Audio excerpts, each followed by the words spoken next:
got 3, very frustrated.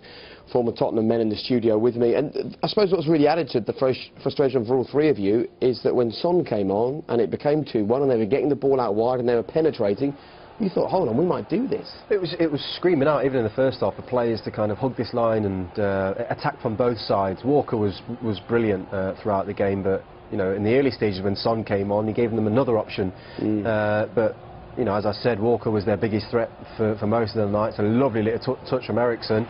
But at this point, you're thinking, right, game on. You know, the Spurs are going to go on and win this now. Yeah. I mean, it was one-way traffic, even with 10 men. Tottenham was so superior, weren't they? It was just wave after wave of attack chances. Yeah. You're just waiting for them to stick one away, 3-1. It was strange that with 10 men they won the ball back so quickly, quicker than they did in the first half. Their urgency to win it back and then go and play early and quickly was their second half, and at 2-1, like the guys have said, you're just sitting there thinking they're going to win this. And we came into this thinking if Spurs can just come in and get 2 goals, they'll be fine. No one's got a better defensive record in the Premier League than them. They shouldn't be shipping goals to Gent. And they go and concede two avoidable goals as well. Well, the second, I mean, yeah, the first one you've seen, it wasn't a corner. The ref, you know, it's a bad decision, but it's, you know, and Harry comes off Harry. It's a fluke. It comes off Harry Kane's head and ends up in the back of the net. And then obviously they're pushing for the winning goal that they needed, and then that happens. You know.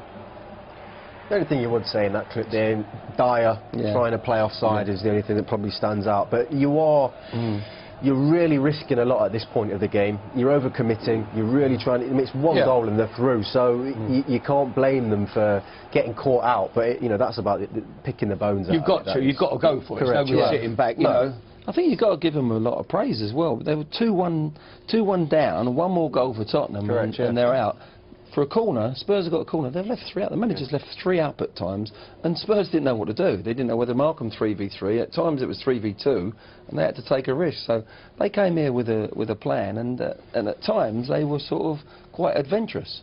And the home fans have long disappeared. You can see out there, actually, the Gent fans are trying to take as long as possible to leave Wembley. It's been a special night for them. And you have to give them credit for coming here and playing it. It's quite refreshing, actually, to see a side come and take on a big team. Jake, they've not had a shot first half.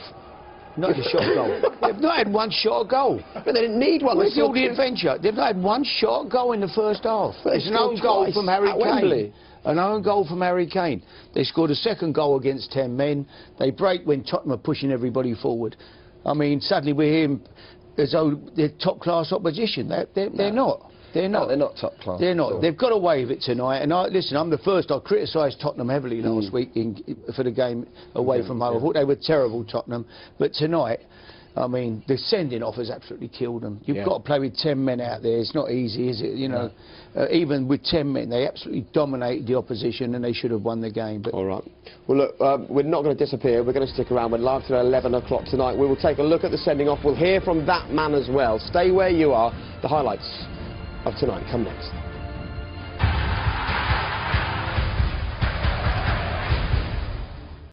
Mauricio, it was a roller coaster of a game. Ultimately, it ended in disappointment. Can you put into words how you saw all of that? Very disappointed.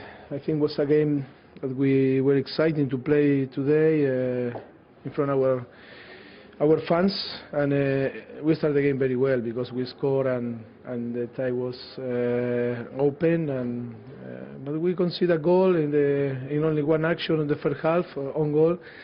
And then I think it was more complicated with the send-off with Dele Alli, but I feel very proud because the effort on the second half that we played with 10, but we were very brave. We created chance. We scored the second goal, 2-1. We needed 1 more to go to the next round, but we conceded on the end. But I feel proud because the second half we played with very good energy and the right attitude, and it was a shame the first legs. Look, we pepper him and we pepper this Spurs team with plaudits all the time. We think he's done a great job. They've got immense talent. They were infinitely the better side this evening. But at some point, he and his squad have to win the big games and win a trophy. Well, I think you're right. Yeah, I think that's the key to them. When they come up against the top teams at the moment, they're falling short. They've definitely fell short in Europe, Champions League, and now against Gent. This is a side they should have swept aside. If they're a really, really top side, and I think we think they are in the top 4 or 5 teams in England, they should be winning this over on an aggregate of 3 clear goals. But they had a real go second half. But even first half for me, it wasn't enough. It wasn't quite enough to think, yeah, hang on a minute, they're at it today. I think they're lacking the creativity player. I really think the creative side, when things are tight for Tottenham, I don't see people stepping up. I think Eriksen's got to do more against the top teams. I think they're holding themselves back as a squad. You know, when you think Jensen and Sissoko, £50 million between them, and neither, you know, Jensen gets 3 or 4 minutes if he's lucky, Sissoko's on the bench. You need that sort of money being spent on players that can go on and change a game. And I just don't see that at the moment. Let's have a look at the goals from the first half. And while we do, you know, we've already made the point that we feel it started so well for Spurs and they should have capitalised on it. But Glen's right. It feels like Mauricio doesn't have the options that perhaps other Premier League managers, Jose Mourinho, Antonio Conte, can rely on. He wasn't able to bring on someone to guarantee him a goal tonight. Janssen, for example, you know.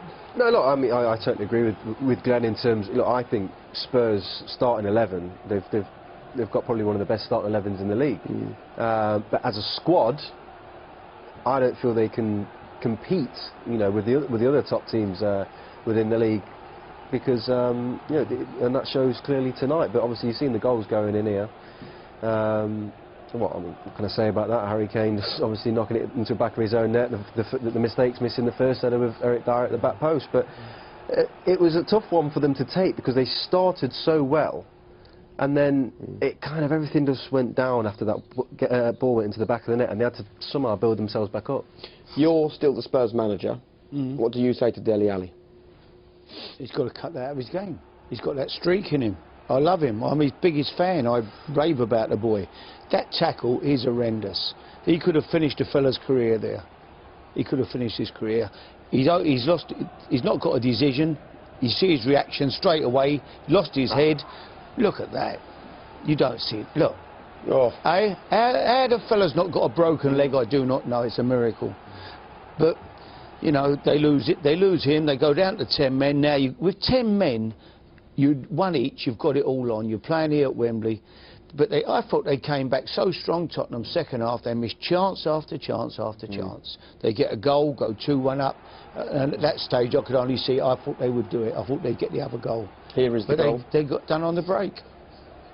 Yeah, I mean, it started with Son on that left-hand side, and you know, this is when they really started to play some good stuff, and you fancied, you know, that the goal was coming, and it did. And it came probably from one of their best players on the night, Kyle Walker, getting on that right-hand side. Lovely little touch from Eriksen, and that's a top finish from Victor Wanyama. My only disappointing thing, you know, after this is Son, from starting in a wide position and causing problems, wanted to go centrally, but I mean, this was the real sucker punch for Tottenham, and I mean, it's a terrible ball. Really, from the it's a fluke of a goal. It's a fluke of it's a horrible look. I mean, he's missed it a pass. It comes back off a Dyer. Yeah. Deflection. You know, they're shorter numbers. He should have pulled it back to Perfect, who scored. He should have said, I've got a 3v2, assess it, I'll cut it back, you stick it in the net. But it goes to Dyer. Dyer could have cleared it, it's just hit his body. But Tottenham at that stage, Glen, are going for it. But what I liked about Spurs, Harry, which they kept to 3 at the back, they went 4 in midfield and kept 2 up. All right, they had to be bold, they had to get back in the game. But at the end of the day, the manager couldn't have done much more. No. And then he'd I'm thinking, yeah, take Davis off, you're going to get more goal threat with Son. He does that. Everything looked great. And at 2-1, you're thinking we're going to be sitting here saying, well, Spurs have got through, they've turned that round and they've proved themselves, you know, they've had the character to do it. Unfortunately, they got caught on the break. Yeah, on the break. So what Mauricio needs to do now is he needs to make sure they get that top 4 finish, so they get Champions League football again next season. That fight for the top 4 win the FA Cup is intense, and exactly that, they've got Millwall in the next round of the FA Cup. Big chance. Huge chance. Great chance. I think that, you know, they'll end up in a semi-final with. I think it'll be 4 massive teams in there. You know, and then they have to step up and win a big game. They've got every chance of beating anybody on their day. Like here at Wembley. Yeah, that'll be good. Right.